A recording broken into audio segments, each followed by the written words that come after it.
I'm Laurie Cardoza-Moore, and this is Focus on Israel.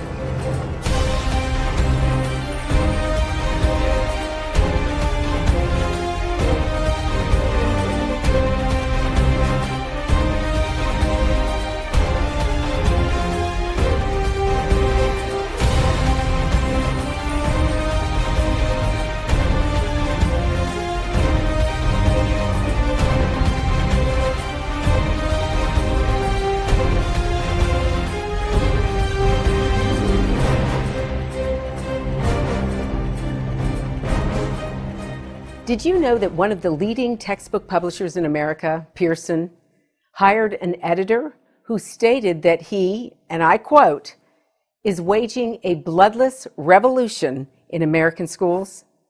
This is a war we cannot afford to lose. Hello and welcome to this edition of Focus on Israel. I'm Laurie Cardoza-Moore, founder of Proclaiming Justice to the Nations, a nonprofit organization dedicated to educating and sharing the message of Christian biblical responsibility to the people and land of Israel in the face of a growing global genocidal anti-Semitism. Proclaiming Justice to the Nations was birthed to stop the silence, to wake up Christians and people of conscience to the realities of a world bent on destroying Israel and the Jewish people.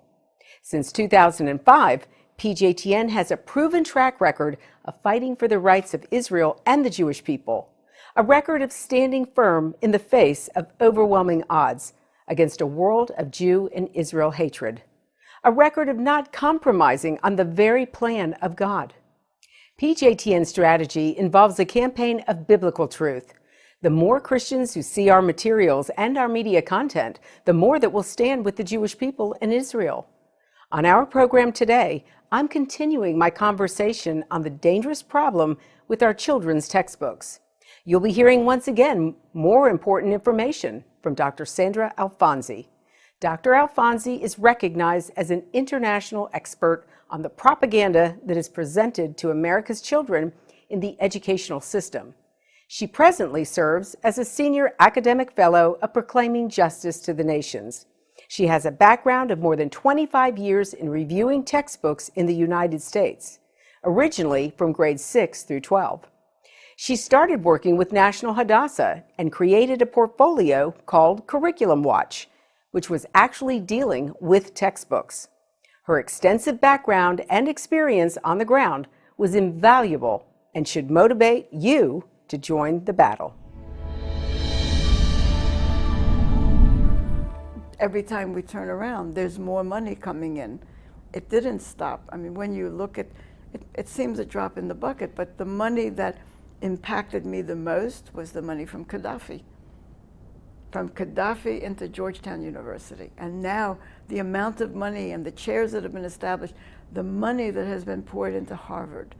And Harvard created totally subsidized or subvented, depending on their language, teachers, training, classes and courses and degrees for social studies teachers. So this is where we're at. Do I think we are at the point of no return? I think we are almost at it. I think that the undermining of American civilization, of our society, I think that the undermining of the Constitution, I would say that in the 1990s, mid-1990s, that on the college campus, the revision of the curriculum removed the Eurocentrism. You know, the Greek and Roman contributions to law, to government, to culture were eliminated. Therefore, and it isn't a big therefore, when you eliminate the Greek and Roman contributions to civilization, on the chopping block next comes Judaism and the contributions of Judaism to world civilization. And then you take Christianity, and what comes by the replacement of Eurocentrism by Euro-Africanism, that is where we are.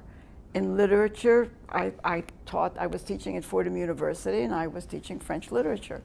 We had a reader that I had used almost for 10 years. It was an extraordinary reader, but it was removed because they were all French writers, Eurocentric French writers. We needed to find the writers from Africa. Now, it should have been studied. Yes, you study them as part, not instead of. But the change is that you found the type of writers. You found the ones espousing violence. And we weren't smart enough to pick up on the Algerian writers because everyone said, oh, Algerian writers, they write French. Well, after I taught the first short story, I said, I don't think this is exactly what I'm prepared to teach. I could read the French, but the anarchy, that is the word that I was looking for. Eurocentrism has been replaced, the final step, by anarchy, because Eurocentrism actually is the organization of Western civilization, and anarchy is the destruction of it, replaced by the caliphate. But we are teaching and we are supporting anarchy. When you look at the textbooks, when you look at the college campus, when you look at the money being poured in, the money being poured in is not to strengthen the society in the West. It's there to make anarchy and bring it down. So are we too late? We're only too late, and my fear is from when I say being rejected, I don't mean as an individual, but being rejected time after time on the doorstep precisely of the people who are supposed to have the fortitude to fight this, who don't believe in it, who there is a smell of blood in the air now in American education. And those who follow the smell of blood are dominating education. Those who would destroy from underneath. But if you dig underneath enough, the building falls down. Islam is famous for building on top. That is how they eradicate civilization. They build on top. So they build on top, and that is how they change history, by eradicating it. But then how that they show it's no different with the words in the textbook. It was no different when I heard these people testify. Islam will not allow any synagogue or any church to be taller than the mosque in the city. So the same is in the textbooks. So this publishing house is called Performance Education. It's located in a city called Free Union, Virginia. And they published a series of books called The Middle East and the Cold War Across the Globe. Now, if you want an example of a small, dangerous book, easy to carry because it's paperback, that's deadlier than the incendiary balloons because it's small and it's precise in the vision that it creates.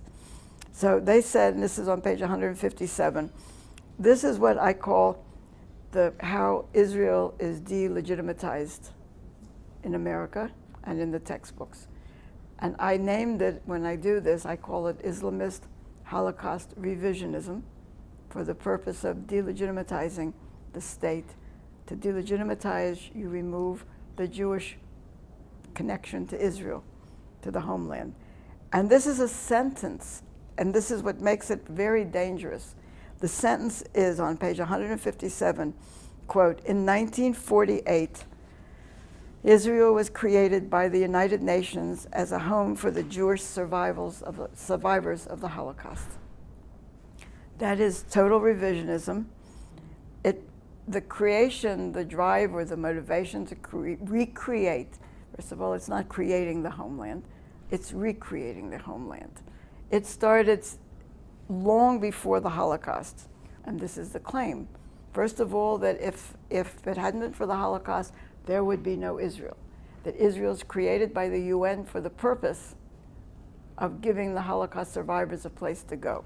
In doing so, it displaced the Arabs. This is written documentation that every parcel of land that was not allotted to the then named Israelis, but to the Jews, was purchased. The Arabs were absentee landlords who sold the land. But here you have a book in one sentence that said, in 1948, Israel was created by the United Nations as a home for the Jewish survivors of the Holocaust. The big problem is that missing from a lot of the textbooks is the entire partition of Israel. Now, how do I know that, and why was I astounded when I was informed? When I worked for Brigitte Gabriel and I was doing her report on the impact of Islam from 6th to 12th grade, and I had the quotes about the partition, the then executive director said, "Sandra, what are you talking about?" So I said, "What do you mean?" He said, I never studied. I knew nothing about that there was a partition by the United Nations. Then he held a Monday morning staff meeting.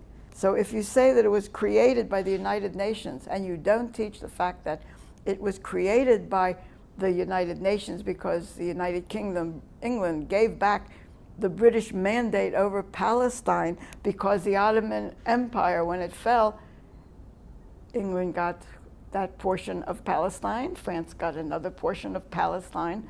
But if you don't know that the United Nations partitioned it because they couldn't stop the attacks, there was a big massacre at Hebron of the Jews of Hebron, they didn't know how to handle it.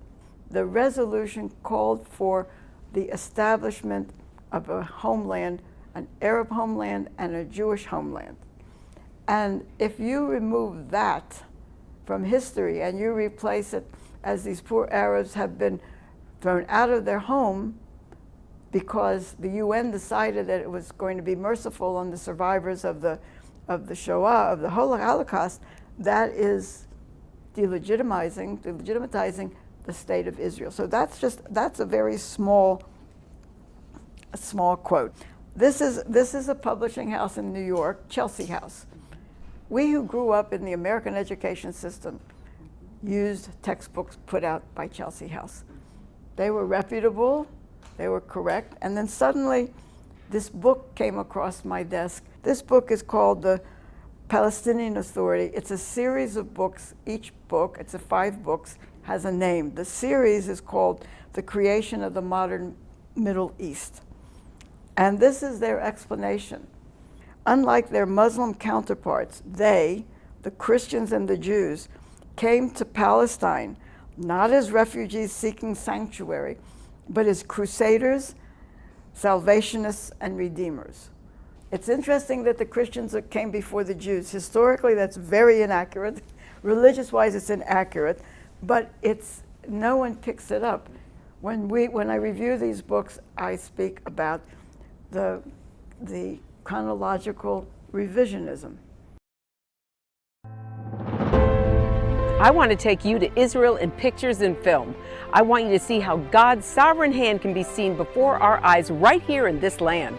That's why PJTN is offering a special anniversary package that includes a captivating new book and award-winning DVD. Israel Rising is a unique visual story of Israel's miraculous journey from unforgiving desert to thriving nation. Thousands of years ago, the prophet Ezekiel foretold a future time in which the arid land of Israel would come alive for its people. Now this breathtaking book documents the fulfillment of this vision, as rarely seen photographs from the 1880s to the 1940s are juxtaposed with recent photos of the same locations. This book will inspire and captivate you as it illuminates Israel's foretold awakening in a new and unforgettable way. In addition, you'll receive the award-winning documentary, Israel Indivisible: The Case for the Ancient Homeland. This inspiring film examines the many political twists and turns that make Israel the world's most controversial nation. From Abraham and the Promise to the issues facing the Jewish state today, the film examines the historical, archaeological, legal, and biblical foundations for the modern state of Israel. This is a limited time offer for these 2 remarkable resources for just a one-time gift of $70 today. Your generous donation will help ensure that PJTN stays on the front lines and in the headlines of all the important issues facing Israel and our Jewish brethren. So please go to pjtn.org today. From studying history, it's very clear that what starts with the Jews never ends only with the Jews. We must strongly stand against any anti-Semitic trends, for if not stopped, they'll cause harm to all of us, and we'll witness the downfall of our Judeo-Christian Western culture. Today, many people say there's no longer a need for a Jewish state, that Jews around the world no longer need a place of refuge. But anyone who has heard recent statistics about the worldwide rise in anti-Semitism would never make such a claim. The reality is that neo-Nazi groups and Nazi sympathizers are increasing around the world. Surveys show that over 1 billion people in the world harbor anti-Semitic attitudes. Close to 50% believe that Jews have too much power in the business world, and 2/3 of the world's population has never heard of the Holocaust or believe the historic accounts of it are inaccurate. Don't let yourself be manipulated by evil people with a wicked agenda. When the self-serving villains are in control, good people from all religions suffer. Muslims, Christians, and all people of conscience should stand proudly and show respect for a country that gives so much to the world in so many ways. Do your part, do your research, and do what you can to make a difference. Because what happens in Israel does affect us all. This is not just a Jewish or just an Israeli problem. This is a problem for all humanity, for each and every one of us who believe in freedom and human rights. Learn more about what you can do at pjtn.org.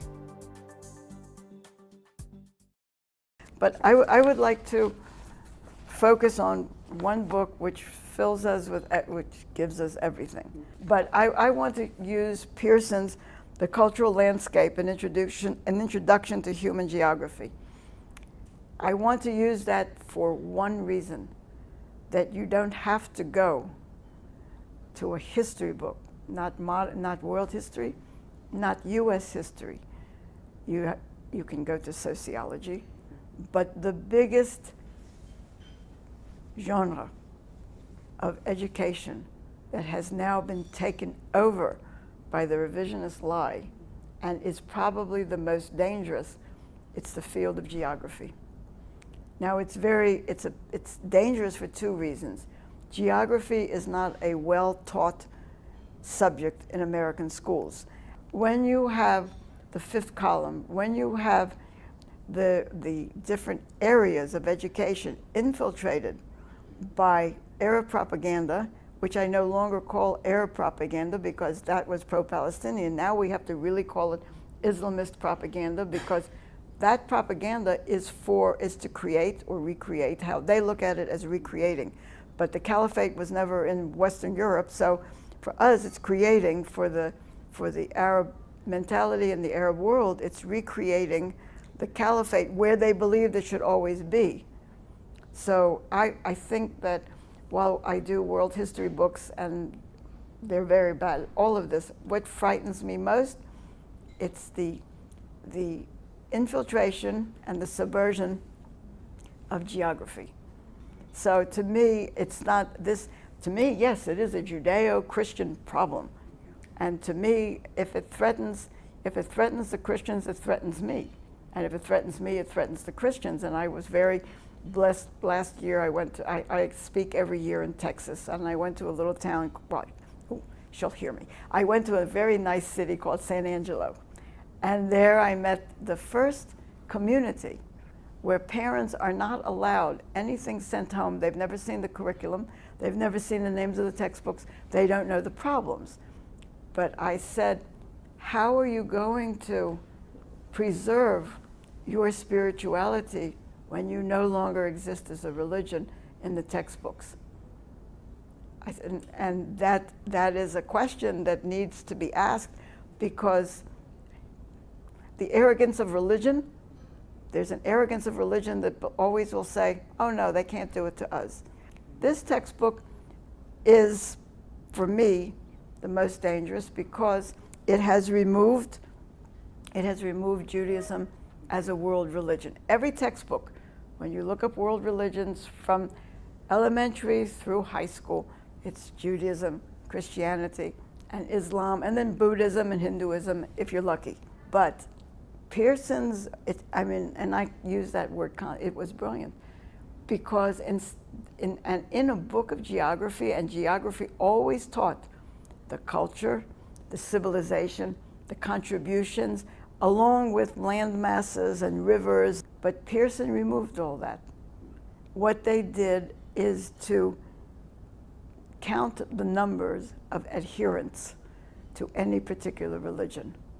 And they said those with the most adherents, and that is how I found the first book where Judaism is not a world religion. And the religions per Pearson: Christianity, Islam, Hinduism, and Buddhism. Down in the other religions is where I found first a religion called Juche, then Judaism, then Sikhism, and then Spiritism. I have to say honestly that Pearson didn't know quite how to remove the existence of Judaism, but in the material in the textbook, in this book, what they have done is then to draw parity between Islam, the Islamic, and Judaic. Not the religious system, not the tenets, but they use two photographs. Again, it's brilliant. They have the Arab woman with the hijab, dressed in black, and they have the picture of one of the ultra-Orthodox in black. And they speak about both religions have the modesty, and they give the Arabic name, and that's what they leave it at. And this is how they do parity, so that at the same time they can't say it's not a world religion, but when they deal with, and this is where, when they get to the Roman world, this is where Pearson and many textbooks now have pitted the Christians against the Jews in the story, and I'm not using the story in a derogatory, the story or the history, it's the same word, the story of what happened to Jesus. The Romans had no role in the arrest, in the trial, and in the crucifixion of Jesus. That is the stand of Pearson and other textbooks. So I said, we do have a problem here. But this is what this publishing house has accomplished. And this is where we are with that. Now, there's a book put out by Bedford St. Martin's, and it's a history book. But I said 2 years ago that as soon as we see Judaism eliminated or downsized as a world religion, I said, watch. I said, this is not going to stop. I said, Christianity is going to be in it. And this book, in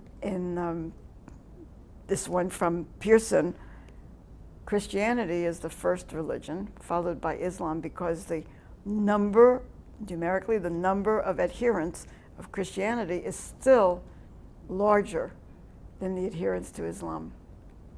However, I have tried to make the point, and I'm really thankful that you're letting me make this point, that if you look at the genocide, and this is not a Holocaust, this is a genocide. I said, if you look at the genocide of Christians, you are looking at the decrease in the number of adherents. It doesn't matter if it's 1,400 in one day, it doesn't matter if it's in a year, 14,000. Very soon, there will be the imbalance, because I truly believe that these textbooks, and part of the money put into it, is for the globalization, and that Islam is being raised up, elevated, but not by doctrine. That comes out too in the Islamization in the textbooks. This is more dangerous, because if anyone would really read the Quran and understand what's in it, you can at least respond to the tenets of Islam.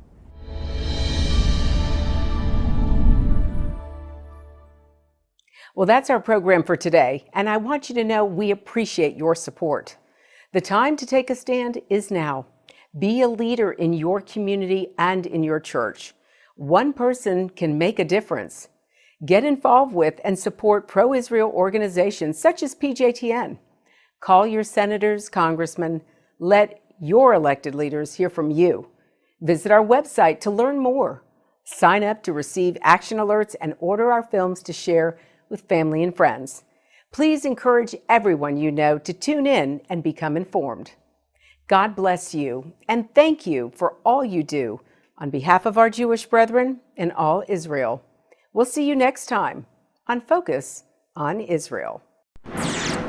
To support this program, send your tax-deductible gift to Proclaiming Justice to the Nations, P.O. Box 682711, Franklin, Tennessee 37068. You can also support PJTN online. Visit pjtn.org or call 1-877-873-9020. Anti-Semitism has reached epic proportions, and Israel is now surrounded by nations who seek its destruction. For Israel to lose just one battle would mean losing everything. As Christians, it is our biblical responsibility to stand with our Jewish brethren and Israel. PJTN needs your help to reach more Christians with this urgent message. Please visit our website to become a member today and order our award-winning documentaries. You must decide that you won't be silent. Sign up now at pjtn.org. God bless you, and thank you for your support and prayers.